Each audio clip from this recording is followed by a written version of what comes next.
চাষযোগ্য জমি পরিদর্শন এবার রাজ্যের রাজ্যপাল ইন্দ্রসেনা রেড্ডি নাড়ল। এবার এমনটি দেখা গেল আগরতলা অরুন্ধতিনগর এলাকায়। ধানের জমি পরিদর্শনের শেষে রাজ্যপাল পরিদর্শন করলেন রাজ্য কৃষি গবেষণা কেন্দ্র। শুধু তাই নয়, পরিদর্শনের কাজ শেষ করে কৃষি দপ্তরের আধিকারিকদের নিয়ে পর্যালোচনা বৈঠকে মিলিত হলেন তিনি। তবে বৈঠকে আধিকারিকরা অনেক প্রশ্নের উত্তর না দিতে পারায় ক্ষোভ ব্যক্ত করেন রাজ্যপাল। রাজভবনের 4 দেওয়ালের মধ্যে নিজেকে সীমাবদ্ধ রাখতে নারাজ রাজ্যের বর্তমান রাজ্যপাল ইন্দ্রসেনা রেড্ডি নাড়ল। রাজ্য প্রশাসনের সর্বোচ্চ প্রধান হিসেবে আনুষ্ঠানিকভাবে দায়িত্বভার গ্রহণ করার পর থেকেই নিজেকে ব্যতিক্রমী রাজ্যপাল হিসেবে তুলে ধরার চেষ্টা করছেন তিনি।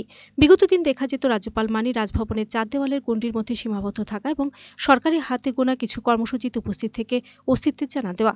কিন্তু বর্তমান রাজ্যপাল যে সম্পূর্ণ ভিন্ন তা প্রতিনিয়ত লক্ষ্য করা যাচ্ছে। আনুষ্ঠানিকভাবে দায়িত্বভার গ্রহণ করার পর থেকেই তিনি এক প্রকার ময়দানে নেমে প্রশাসনিক কাজকর্ম খতিয়ে দেখছেন, কথা বলছেন সাধারণ মানুষ থেকে শুরু করে বিভিন্ন ব্যক্তিদের সাথে। শুধু তাই নয়, কেন্দ্রীয় রাজ্য সরকারের কর্মসূচিগুলি সঠিক বাস্তবায়নের লক্ষ্যে আধিকারিকদের সাথে বৈঠকও করছেন তিনি। এরকম একজন ব্যতিক্রমী রাজ্যপাল পেয়ে স্বাভাবিকভাবে খুশি রাজ্যের মানুষ। এর মধ্যে ফের আরও একবার ময়দানে নামলেন রাজ্যপাল। সোমবার আগরতলা অরুন্ধতিনগর স্থিত রাজ্য কৃষি গবেষণা কেন্দ্র পরিদর্শনে যান রাজ্যপাল ইন্দ্রসেনা রেড্ডি নাড়ল।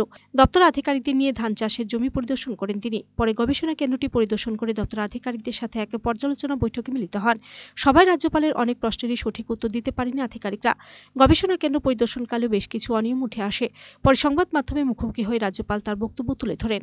কিন্তু রাজ্যপালের বক্তব্যে খুশির কথা থাকলেও পর্যালোচনা সভা ও কৃষি গবেষণা কেন্দ্র পরিদর্শনের দিন খুশি হতে পারলেন না রাজ্যপাল। कोई भी देश आगे जाने का है तो उनका रिसर्च उसके साथ साथ बहुत आगे सोच के चलने का है, नहीं तो वो स्टैंड स्टिल उधर ही रहेगा।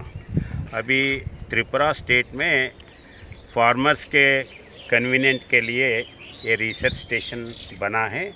ये रिसर्च स्टेशन लास्ट 70 ईयर्स से अलग अलग किस्म के जो सीड के हिसाब से चलते हैं एग्रीकल्चर का, वो चल रहे। पहला इन लोग आम फार्मर्स को सपोर्ट करने के लिए जो बेसिक सीड है वो लेके आके उसको डेवलप करके उसको फिर फाउंडेशन सीड पे लेके आके फाउंडेशन सीड सोसाइटीज़ को और केंद्रीय विद्या वो विकास केंद्र उनको देके और प्रोग्रेसिव फार्मर्स को देके उनके पास मॉनिटरिंग करके सीड लेते हैं।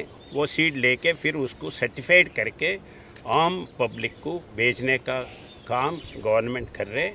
ये अच्छा चीज़ है और उसमें नया प्रोडक्ट के लिए सीड नया रिसर्च के लिए मैं बोला हूँ, वो उस लाइन पे है। बहुत खुशी है। रिसर्च का फॉर्म वगैरह देखें, अच्छा चल रहे हैं। Video report search India.